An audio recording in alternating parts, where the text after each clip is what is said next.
The watch list shows on the left side of the screen. It either shows recent symbols you've looked at, or you can create and manage your own watch lists.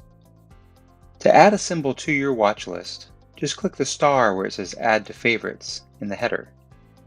To remove a symbol from the watch list, just click that same star that says Remove from Favorites. The watch list shows the last trade, the change from previous close in percentage and points. You can also view your watch list as a series of charts by clicking this icon.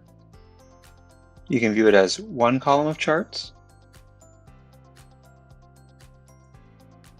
two columns of charts, or three columns of charts. To view watch list settings, click on these three dots. You can choose how to sort the watch list, or you can go into watch list settings where you can add watch lists, delete watch lists by clicking on the trash can, or reorder watch lists in your menu by dragging and dropping.